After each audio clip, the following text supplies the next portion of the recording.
Grace's hands trembled as she balanced the tray of expensive wine bottles. The entire restaurant had fallen silent, except for one sound, the heartbreaking sobs of a small boy.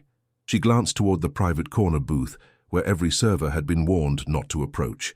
The child's cries grew louder, more desperate, and she watched as the man holding him, a devastatingly handsome figure in a charcoal suit, looked more lost than any powerful person should ever look. Their eyes met across the crowded room. His were storms of dark amber, exhausted and pleading.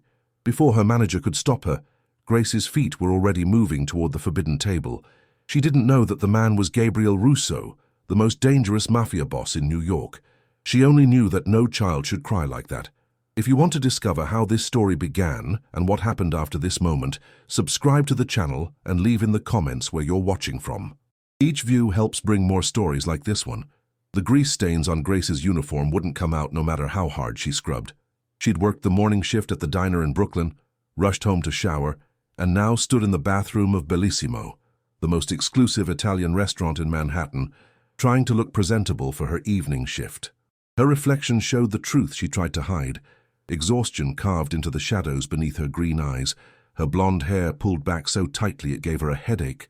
25 years old, and she felt ancient. "Grace, table 6 needs their wine." Marco, the head server, snapped his fingers at her. She grabbed the tray and moved through the elegant dining room. The restaurant dripped with old-world luxury.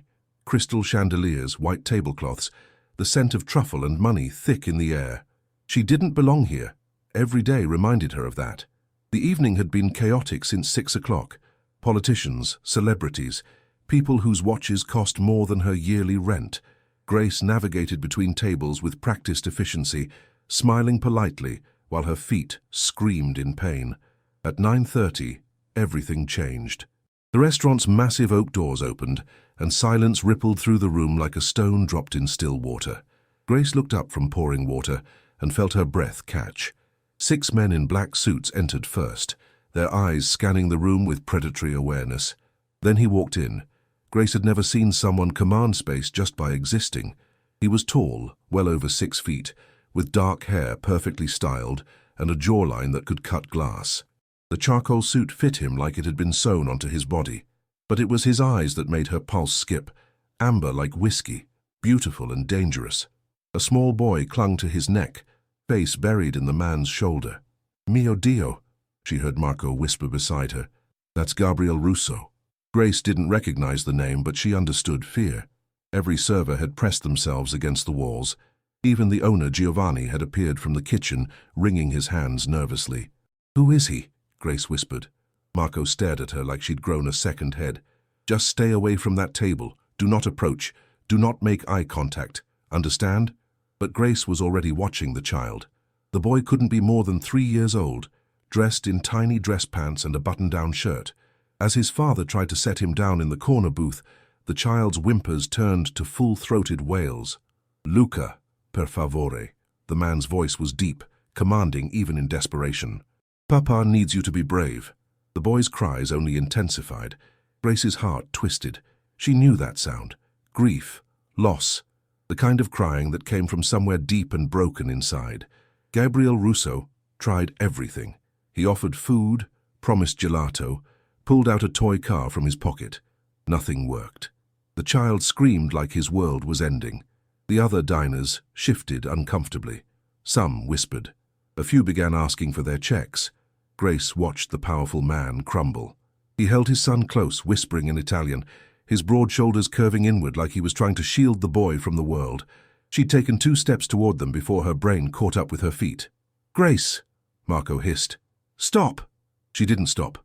The bodyguards moved instantly, blocking her path. One put a hand on her shoulder, not rough, but firm. "Miss, step back. I just want to help," Grace said quietly, her eyes on the crying child. Gabriel Russo's voice cut through the noise. "Let her through." The bodyguards parted like the Red Sea. Grace approached the table slowly, her heart hammering. Up close, Gabriel Russo was even more overwhelming. The sharp angles of his face, the expensive cologne, the raw power that radiated from him like heat. But she focused on the child. "Hi there," she said softly, crouching down to eye level with the boy. "My name is Grace." Luca's sobs stuttered. He peeked at her from his father's shoulder, his little face red and streaked with tears. "That's a lot of big feelings for such a little guy," Grace continued, her voice gentle. "It's okay to be sad. It's okay to cry." "Please," Gabriel said, and the desperation in his voice cracked something in her chest. "He's been like this for weeks. Nothing helps. The doctors say he's grieving, that he needs time." Grace's eyes met his and she saw it, the matching grief, barely controlled. His mother. Gabriel's nod was almost imperceptible. Understanding flooded through her. The expensive suit couldn't hide the exhaustion, the helplessness of a man who could control everything except his son's pain. "Luca," Grace said softly, "did you know that when my little brother was sad we used to count stars together?" The crying had reduced to hiccups. Luca was watching her now, his dark eyes curious despite the tears. "Your papa looks really strong. I bet he could hold you up high enough to touch the ceiling. Would you like that?" Luca's small hand unclenched from his father's shirt. "Grace," Gabriel breathed, his voice rough with something that sounded like awe. She smiled at the boy. "But first, you have to take a deep breath with me. Can you do that? Breathe in." She demonstrated, and Luca copied her. And out. The child's breathing steadied. The crying stopped. The entire restaurant seemed to exhale. "There we go," Grace whispered. "You're so brave. He just needs a mother," she said quietly, the words slipping out before she could stop them. Her eyes widened. "I'm sorry. I didn't mean—" "You're right." Gabriel's voice was barely above a whisper. He was staring at her like she'd performed a miracle. "He does." Luca reached for her. Grace's breath caught as the little boy's arms extended toward her. "Please," Gabriel said. That single word from a man who clearly never begged for anything. Just for a moment. She held out her arms. Luca practically jumped into them, his small body warm against her chest. He wrapped his arms around her neck and let out a shuddering sigh, like he'd been holding his breath for months. Grace's eyes burned with unexpected tears. She rubbed small circles on his back, swaying gently. "It's okay, sweet boy." When she looked up, Gabriel was watching her with an expression she couldn't name. Hunger, maybe, or hope. Something that made her skin flush and her heart race. "What's your full name?" he asked. "Grace Mitchell." "Grace Mitchell," he repeated, like he was committing it to memory. "How did you do that?" "I just understood what he needed." "And what does he need?" She met his eyes. "To know someone sees his pain, that it's okay not to be okay." Something shifted in Gabriel's expression, a crack in the armor. "I need you," he said simply. Grace's pulse jumped. "What?" "To help with Luca. Name your price." "I'm not for sale." His lips twitched. "Everyone has a price, Grace Mitchell. I have 2 jobs already and I'll pay you more than both combined. Triple it." He leaned forward. "You have a gift with him. I've watched 17 nannies fail. You calmed him in 60 seconds. "I'm not a nanny, I'm a waitress." "You're whatever you need to be to survive," he said, and the accuracy of that statement stole her breath. "I understand that. So understand this. My son needs you. And I protect what he needs." It should have sounded like a threat. Instead, it sounded like a promise. Luca had fallen asleep against her shoulder. Grace looked down at him and felt something click into place. "I'll think about it," she whispered. Gabriel pulled a card from his jacket. Heavy black cardstock with silver lettering. "Just a phone number." "You have until tomorrow morning," he said. Their fingers brushed as she took the card, and electricity shot up her arm. "Don't make me wait too long, Bella." The Italian endearment rolled off his tongue like silk. "I'm not a patient man." He stood, gently taking his sleeping son from her arms. For a moment, they formed a strange tableau, the Mafia boss, the waitress, and the sleeping child between them. Then Gabriel Russo walked out of the restaurant, his guards falling into formation around him. Grace stood frozen, the black card burning in her pocket. She didn't know that by tomorrow, everything would change. She only knew that when Gabriel Russo looked at her, she felt seen for the first time in years. And God help her, she wanted to feel it again. Grace didn't sleep that night. She sat in her tiny studio apartment, 4th floor, no elevator, leaky ceiling, staring at the black card on her coffee table like it might explode. Her roommate, Christina, had Googled Gabriel Russo and spent an hour showing Grace everything they found. News articles about alleged criminal activity. Photos of him at charity galas, always alone since his wife died. Whispered rumors about the Russo family's control over New York's underground. You're insane if you call him, Christina said. He's literally the Mafia, Grace. He's a father who needs help. He's a killer. Grace thought about the exhaustion in Gabriel's eyes, the desperate love in how he held his son. Maybe he's both. At 5 in the morning, she called the number. He answered on the first ring. I knew you would call. Gabriel's voice was rough with sleep. Can't sleep either? I have conditions, Grace said. I'm listening.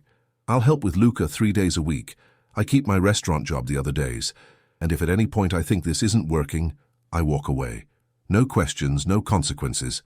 Silence stretched between them. When he spoke again, his voice had changed.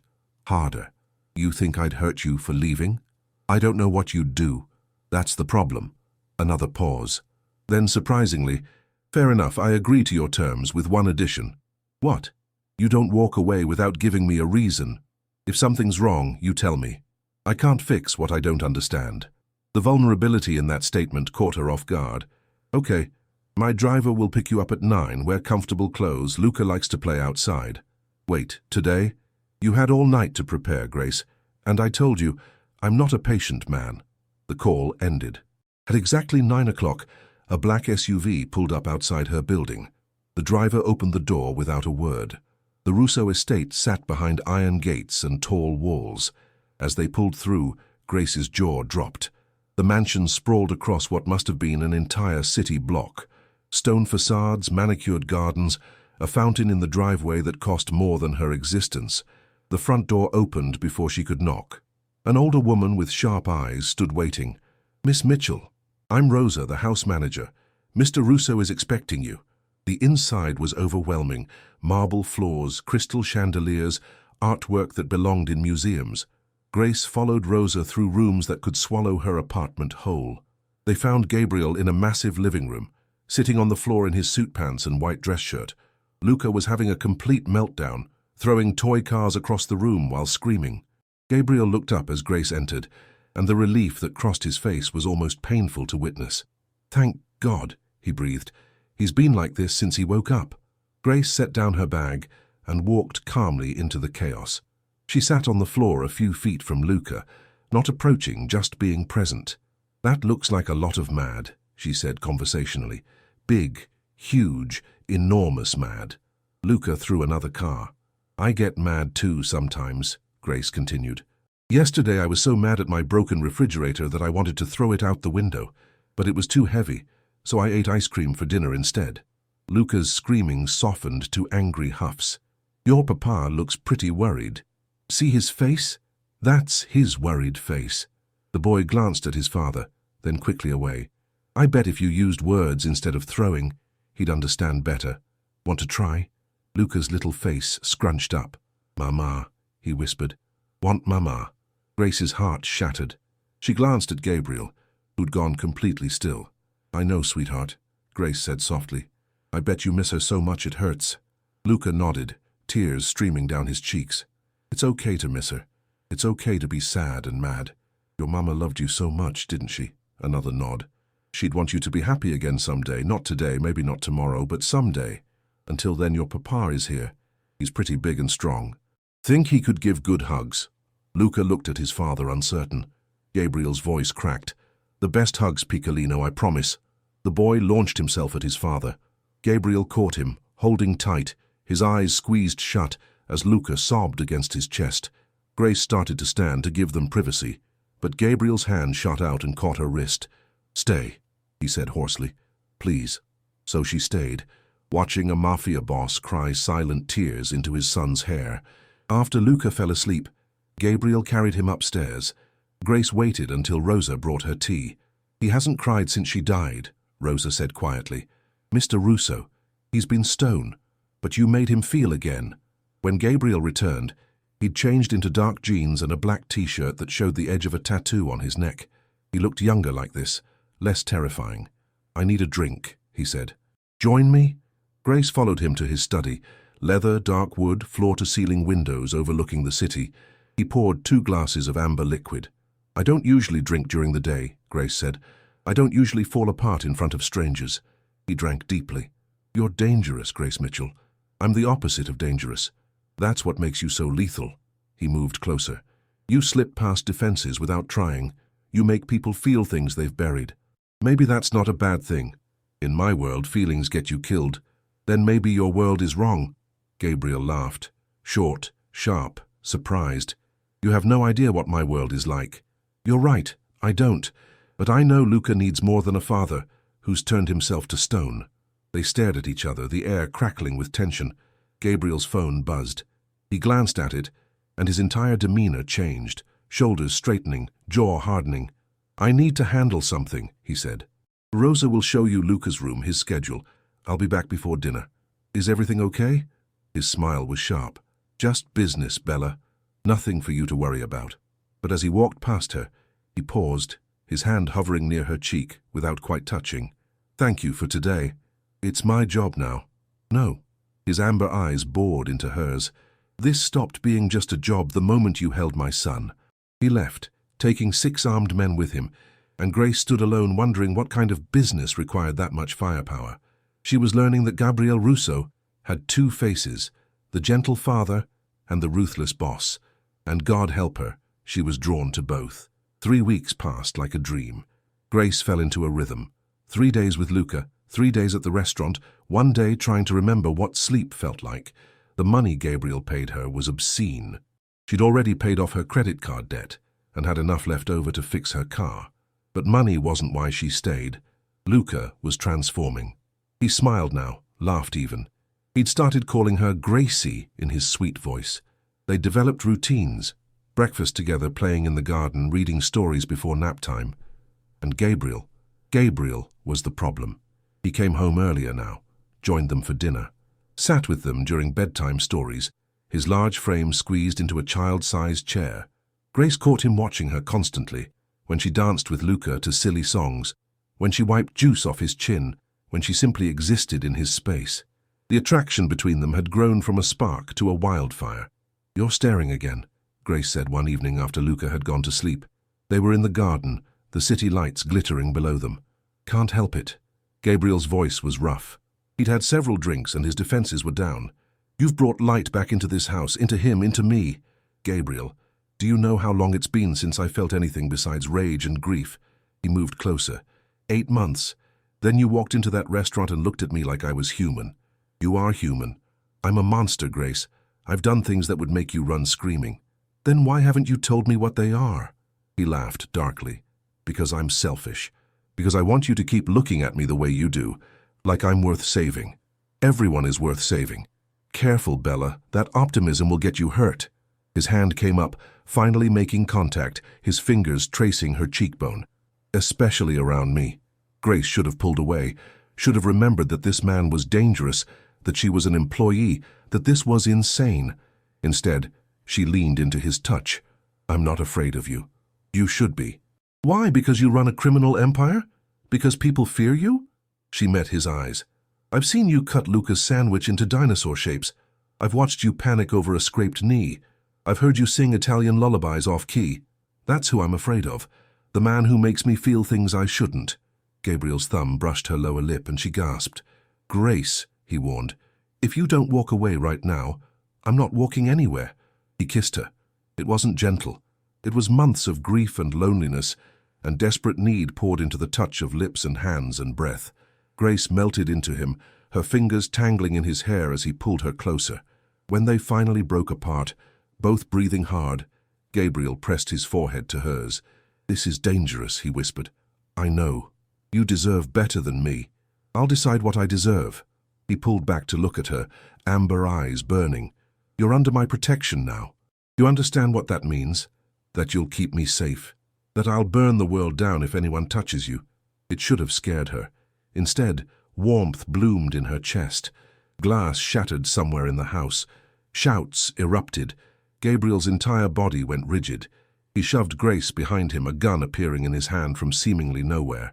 Stay behind me, he commanded. This was the Mafia boss, cold, deadly, efficient. They moved through the house, more shouting, Rosa screaming. They burst into the foyer to find 5 men in black masks. One held Rosa with a knife to her throat. Another had Luca, the boy screaming and reaching for his father. Grace's blood went cold. Russo, one of the masked men, said, We've been waiting. Let them go. Gabriel's voice was Arctic death. This is between us. No. This is about sending a message. You killed our boss's brother. Now we take what you love. The man holding Luca moved toward the door. Everything happened in slow motion. Gabriel raised his gun. The other masked men raised theirs. Rosa sobbed. Luca screamed, and Grace did the stupidest, bravest thing of her life. She ran toward Luca. "No!" Gabriel roared. Gunshots exploded through the foyer. Grace felt something hot tear across her arm, but she didn't stop. She reached Luca, ripping him from the masked man's grip, and threw herself to the floor, curling around the boy's body. More gunshots. Shouting. The thunder of footsteps as Gabriel's security team flooded the house. Then silence. Strong hands pulled Grace up. She clutched Luca tightly, feeling his heart hammering against hers. "You're okay, baby. You're okay. I've got you." "Grace." Gabriel's voice cracked. He was in front of her. Blood splattered across his face and shirt. "Grace, you're bleeding." She looked down. Blood soaked her sleeve, but Luca was unharmed. That was all that mattered. "I'm okay," she said. "He's fine. Because of you." Gabriel's hands were shaking as he reached for them both, pulling them against his chest. "Madonna Santa, Grace. You could have been killed. So could he." "But you—" He couldn't finish. His arms tightened around them. "You beautiful, stupid, brave woman." Paramedics arrived. Police came and went without asking questions. Grace noted that. As a doctor bandaged Grace's arm, just a graze, nothing serious, she watched Gabriel hold Luca, whispering in Italian, his hands checking every inch of his son. When he finally set the boy down with Rosa, he turned to Grace with an expression that stole her breath. "You saved my son. Anyone would have—" "No." He crossed to her in 3 strides. "No one else would have. You put yourself between him and bullets." He kissed her again. Different this time. Softer. Deeper. Like she was oxygen and he'd been drowning. "I love you," he whispered against her lips. "I know it's insane. I know it's too soon. But watching you almost die made me realize I love you. I'm terrified of it. But I love you." Grace's heart stopped. Restarted. Soared. "That's terrifying," she breathed. "I know. And insane. I know. And I love you too." His smile was blinding. "That's even more terrifying." "I know." They laughed, and it felt like release, like joy, like coming home. Luca toddled over, grabbing both their hands. "Gracie stay?" Grace looked at Gabriel. He looked at her. "Always," they said together. The next morning, Grace woke up in a guest room, her arm properly bandaged, wearing borrowed silk pajamas, surrounded by luxury. She found Gabriel in his study on the phone, speaking rapid Italian. When he saw her, his expression softened, and he ended the call immediately. "You should be resting." "I'm fine." "Gabriel, we need to talk about last night." He poured coffee, handed her a cup. "I've tripled security. No one will get close again." "That's not what I mean. Those men, they came because of you, because of what you do." "Yes." The simple admission hung between them. Grace sat down carefully. "Tell me the truth. All of it." Gabriel was quiet for a long moment. When he finally spoke, his voice was stripped of all pretense. "My family has controlled organized crime in New York for 3 generations. I inherited the empire when I was 23, and my father was murdered. I've killed people, Grace. Ordered deaths. Broken laws that would put me in prison for life." He met her eyes. "I'm exactly what you fear. A criminal. A mobster. The monster everyone thinks I am." Grace processed this. Luca's mother. How did she die? Pain flickered across his face. "Car bomb. Meant for me. She was 8 months pregnant with our second child. They both—" He stopped. "I destroyed that rival family. Every single member. Jesus, Gabriel. This is my world. If you stay—" His voice roughened. "If you stay, you become part of this. Luca already loves you. He turned away. "I won't watch another woman I love die because of me." Grace stood, moved to him, forced him to look at her. "Don't I get a choice in this? You don't understand the risk. Then explain it to me. Show me your world. Let me decide if I'm strong enough." "Grace, I jumped in front of bullets for your son. You think I did that on impulse? I did it because I'm already in this, Gabriel. I fell in love with both of you and I don't regret it. So stop trying to protect me by pushing me away." His hands cupped her face, his forehead pressing to hers. You're the bravest person I've ever met. Or the stupidest. That too. He smiled, but it faded quickly. If you stay, there are rules. You don't go anywhere without security. You learn to shoot. You tell me everything. Any threats. Anything unusual. Okay. I mean it, Grace. In my world, information keeps you alive. I understand. And, he hesitated, you should know that other families will see you as weakness. They'll see Luca as leverage. What you did last night will make you famous. Grace Mitchell, the waitress who took a bullet for Gabriel Russo's son. I didn't take a bullet. I got grazed. Don't minimize what you did. His grip tightened. You're a hero, my hero, Luca's hero, and now you're also a target. The weight of that settled over her. I'm still not leaving. Stubborn woman. You love it. I do. God help me. I do. Over the next week, Grace's life transformed completely. She quit the restaurant, Gabriel's insistence, moved into the mansion. You're safer here. Started training with his security team. She also learned about Gabriel's legitimate businesses, real estate, restaurants, construction. Not everything he did was illegal. The man was a study in contradictions, ruthless boss and gentle father, feared killer and generous philanthropist. You donate millions to children's hospitals, Grace said one evening. Guilt money, he replied from where he was reading to Luca. Or maybe you're not as bad as you think. Don't romanticize me, Bella. I'm still a monster who cries at Disney movies. Once. I cried once. 3 times. I counted. Luca giggled, and Gabriel shot Grace a mock glare that was completely undermined by his smile. These moments, domesticity mixed with danger, became her new normal. She also met the other families. At a dinner Gabriel hosted, Grace found herself surrounded by Mafia wives who welcomed her warmly. We heard what you did, one woman said, protecting the child. Gabriel chose well. We're not, Grace started. Oh, honey, the woman laughed. That man looks at you like you hung the moon. Trust me, you're already his. That night after everyone left, Gabriel found Grace on the balcony, overwhelmed. Your world is nothing like I imagined. Disappointed? Fascinated? She turned to face him. They all respect you, even fear you, but they also trust you. He smiled. You see the best in everyone. I see the truth. She moved closer. You're a good man in impossible circumstances. You make it sound noble. It's not. Maybe not, but it's human, and that's enough for me. Gabriel pulled a small box from his pocket. Grace's breath caught. I know it's fast, he said. I know this world is insane, and I'm asking you to dive into danger every day. But Grace... He opened the box, revealing a stunning diamond ring surrounded by emeralds. I don't want to waste another second. Life is too short, too fragile. Marry me. Be Luca's mother. Be my wife. Let me spend the rest of my life trying to deserve you. Grace's eyes filled with tears. Yes. You didn't even think about it. I've been thinking about it since the moment you kissed me. Yes, Gabriel, yes to all of it. He slid the ring on her finger with shaking hands, then pulled her into a kiss that tasted like promise. And forever. I'll keep you safe, he whispered. I swear it. I know. But I'll also keep you safe. That's what partners do. Partners, he repeated, like the word was new. I like that. They stood there, wrapped in each other, the city glittering below them, their future bright despite the shadows. Inside, Luca slept peacefully, finally healing, finally happy. And Grace realized that sometimes love didn't arrive quietly. Sometimes it exploded into your life in the form of a crying child and a desperate father. Sometimes the most dangerous choice was the one that saved you. 3 years later, Grace stood in the garden watching Luca, now 6 years old, play with his baby sister, Isabella. The little girl toddled after her brother, giggling as he made silly faces. Mama, watch this, Luca called, doing a cartwheel. Beautiful baby, Grace laughed.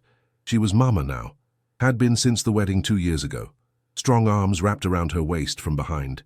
Gabriel's chin rested on her shoulder, his hands settling protectively over her stomach, where their 3rd child grew. Happy? He murmured.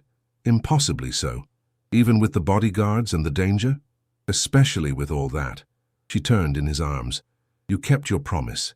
You've kept us safe, built us a family. You built it, Bella.